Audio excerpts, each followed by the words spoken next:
अब हम स्टार्ट करने जा रहे हैं सोशियोलॉजी का 5th चैप्टर, जिसका नाम है सांस्कृतिक और सामाजिककरण। हमारा पहला टॉपिक है संस्कृति का अर्थ। संस्कृति को इंग्लिश में कल्चर कहते हैं। सरल शब्दों में संस्कृति अर्थात जीवन जीने का तरीका। 19वीं सदी में संस्कृति शब्द लोगों की जीवन शैली के रूप में उपयोग होने लगा। फिर चाहे वह जीवन शैली किसी भी स्वरूप की हो तो भी वह संस्कृति के रूप में जानी जाती है। यह जीवन शैली ग्रामीणों की, शहरी लोगों, आदिवासी लोगों की, गोरे लोगों की, हिंदुओं या मुसलमानों की हो या फिर आधुनिक सामाजिक जीवन जीने वाले लोगों की हो। सेकेंड टॉपिक है संस्कृति की व्याख्या। विश्व प्रसिद्ध मानव शास्त्री मेलिनोविस्की के मत अनुसार सांस्कृतिक या विरासत में मिले औजार, साधन, हथियार, चीज वस्तुओं, तकनीकी प्रक्रियाएं, विचार, आदतें तथा मूल्यों की बनी हुई हैं।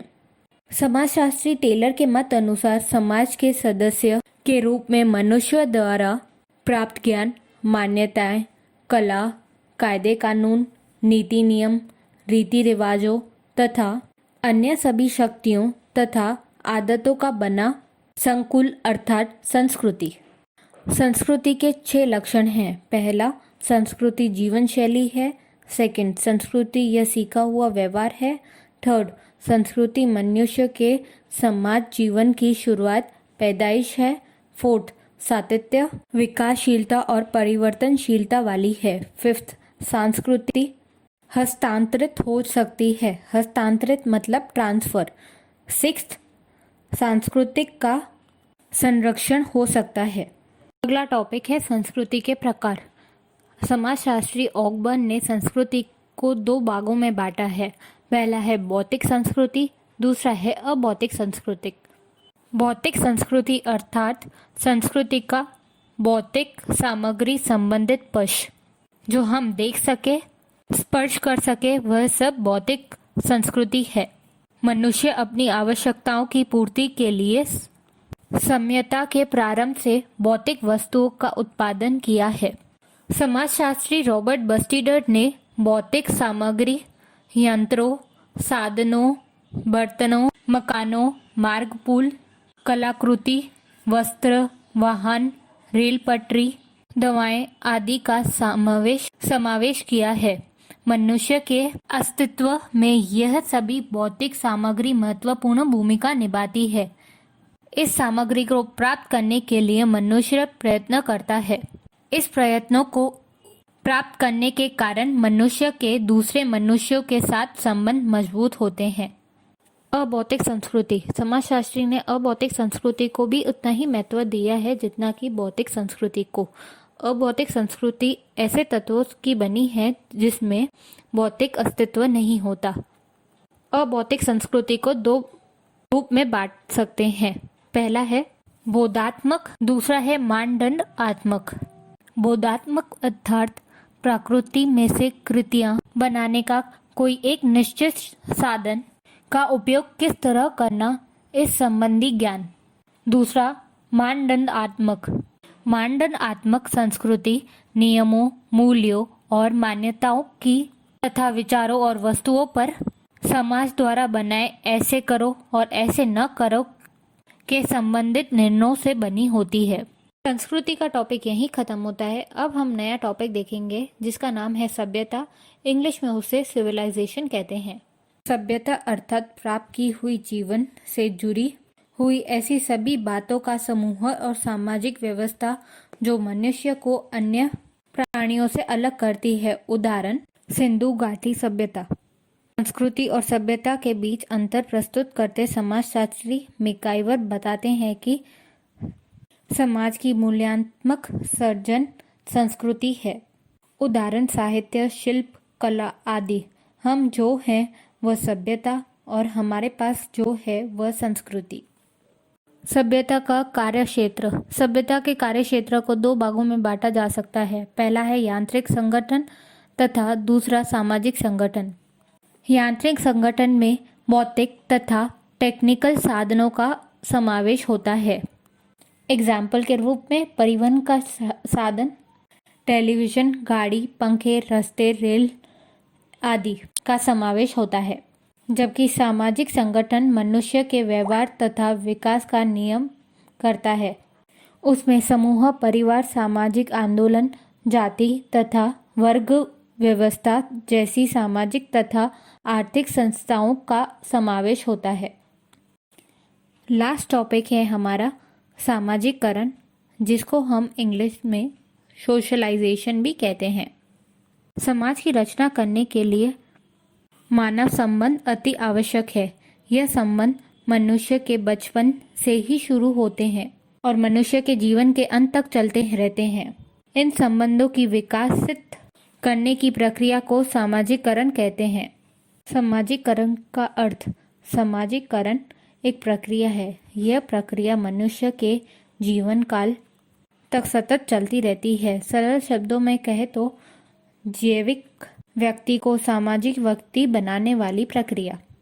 सामाजिकरण की परिभाषा।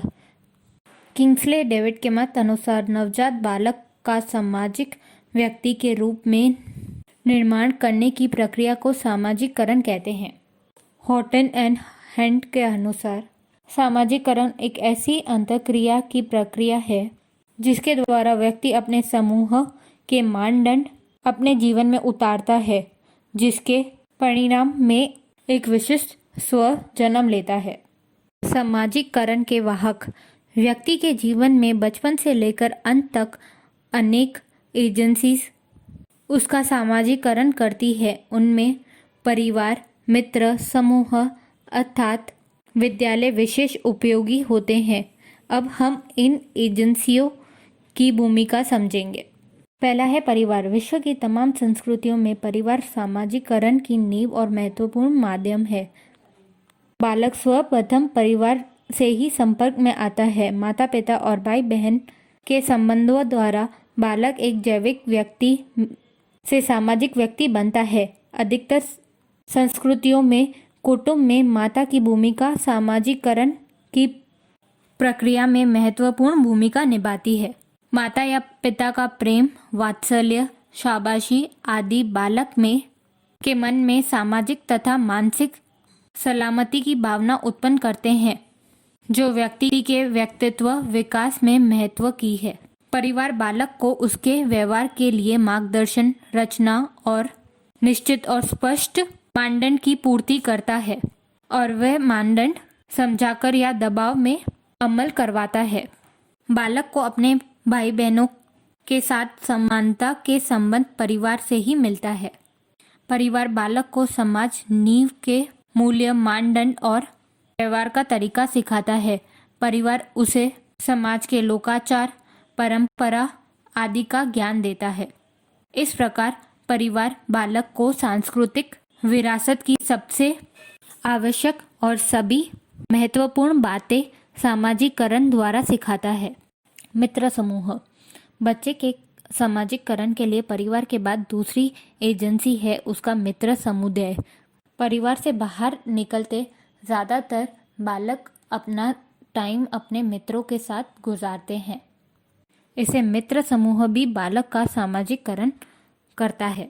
इस मित्र समूह के निकटवर्ती होकर बालक अपने मित्रों के साथ संबंध गढ़ व्यक्तित्व और सहानुभूतियुक्त होते हैं। उनसे बालक बातचीत, व्यवहार, नियम, मानदंड आदि सीखते हैं। ऐसा मित्र समूह पड़ोस में भी होता है और विद्यालय में भी होता है। बालक के अपने मित्रों के साथ के संबंधों में लोकतांत्रिक और सम्मान युक्त वातावरण का महत्व है। इन संबंधों में सतत और आधीनता है, परंतु समानता भाव होते हैं। खेल कूद और खेल के दरमियान कौशल और उसके नियमों के पालन द्वारा व्यापक समाज में कानून और मानदंडों का पालन किस तरह करना है उसका भी बालक को ख्याल आता है। मित्र समूह के सदस्य होने से बालक में परस्पर सहयोग की भावना उत्पन्न होती है। उनमें एक दूसरे चोट देने की भावना भी विकसित होती है। थर्ड, पाठशाला। पाठशाला तो औपचारिक व्यवस्था है। उसमें निश्चित सिलेबस होता है। उसके संदर्भ में विद्यार्थी का सामाजिकरण होता है। पाठशाला बालक को अनेक बुनियादी कौशलों और विविध विषयों का आधारभूत ज्ञान देती है। पाठशाला समाज की अर्थव्यवस्था, राज्य व्यवस्था, समाज व्यवस्था और महत्वपूर्ण समस्याओं का बालक को परिचय कराती है। पाठशाला ट्रेनिंग देकर बालक को व्यवसायिक भूमिका और सामाजिक गतिशीलता के लिए तैयार करती है।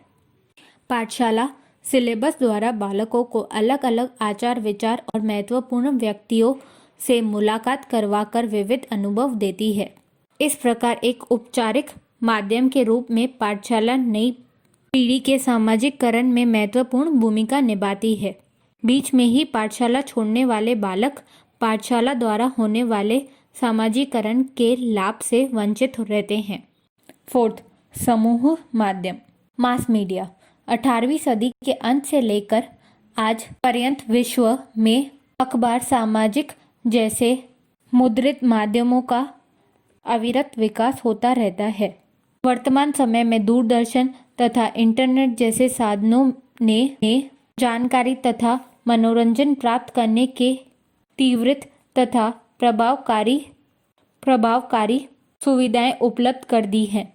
अखबार, रेडियो, टेलीविज़न, इन सब अंग्रेजी में मास मीडिया के नाम से जाना जाता है। गुजरात में हम इन्हें प्रयत्न के माध्यम के रूप में जानते हैं। हम सबके सामाजिकरण के लिए मास मीडिया की प्रभावकारी भूमिका रही है। विविध प्रकार की जानकारी देकर ये माध्यम बाल, वृद्ध सभी के ज्ञान में वृद्धि करते हैं। साथ ही साथ हमारे मान्यताएं, विचारों आदि की लोग समाज प्राप्त करके अपने समाजीकरण कर सकते हैं। दूरदर्शन के कार्यक्रम मनोरंजन के साथ ज्ञान भी देते हैं। दूरदर्शन द्वारा प्राप्त जानकारी, प्रसंगों, व्यवहार, आचरण आदि लंबे समय तक याद रहते हैं। बालक टेलीविज़न के कार्यक्रमों से विशेष प्रभावित होते हैं। टेलीविज़न द्वारा प्रसारित होते विज्ञापन व्यक्ति को आधुनिक युग की अलग अलग वस्तुओं और सेवाओं के ग्राहक बनाते हैं। वर्तमान समय में इंटरनेट और सोशल मीडिया भी सामाजिककरण में महत्वपूर्ण भूमिका निभाते हैं। 4 वाहक के अलावा भी सामाजिककरण के अन्य वाहक हैं। व्यक्ति का कार्यस्थल सामाजिककरण करने में महत्वपूर्ण भूमिका निभाता है। व्यवसाय या नौकरी करने के लिए व्यक्ति को अलग अलग स्थानों पर जाना होता है। कारखाना, ऑफिस, बाजार आदि स्थलों की भी सामाजिककरण की प्रक्रिया में महत्वपूर्ण भूमिका होती है। आधुनिक औद्योगिक समाज में शिक्षण और विज्ञान के विकास के कारण विश्व के शहरों में पुरुष और स्त्रियों में सामाजिककरण तेजी से होता है।